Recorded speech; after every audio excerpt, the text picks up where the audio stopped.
মুন্সিগঞ্জ ধলেশ্বরী নদীতে বাংলাদেশ সুইমিং ফেডারেশনের আয়োজনে এবং বাংলাদেশ নৌবাহিনীর পৃষ্ঠপোষকতায় অনুষ্ঠিত হচ্ছে ২১তম জাতীয় দূরপাল্লার সাঁতার প্রতিযোগিতা। নৌবাহিনী, সেনাবাহিনী সহ দেশের ১২টি ক্লাবের ৩৫ জন পুরুষ ও নারী সাঁতারুরা এই প্রতিযোগিতায় অংশগ্রহণ করেছেন। বিস্তারিত জানাচ্ছেন প্রতিনিধি ভবতোষ চৌধুরী নূপুর। নূপুর, প্রতিযোগীদের মাঝে আপনি কেমন উৎসাহ এবং উচ্ছ্বাস দেখতে পাচ্ছেন?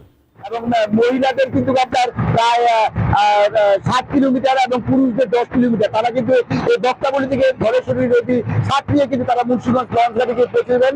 এখানে কিন্তু আমি আপনাকে জানিয়ে রাখি যে এখানে প্রায় পুরুষদের রয়েছে ২৩ জন এবং মহিলাদের ২৫ জন প্রতিযোগী এই সাঁতার প্রতিযোগিতায় অংশগ্রহণ করছেন। আরেকটি বিষয় জানিয়ে রাখি যে এখানে যে বাংলাদেশ সেনাবাহিনী, নৌবাহিনী সহ বাংলাদেশের প্রায় ১২টি সংগঠন কিন্তু এই সাঁতার প্রতিযোগিতায় অংশগ্রহণ করছেন।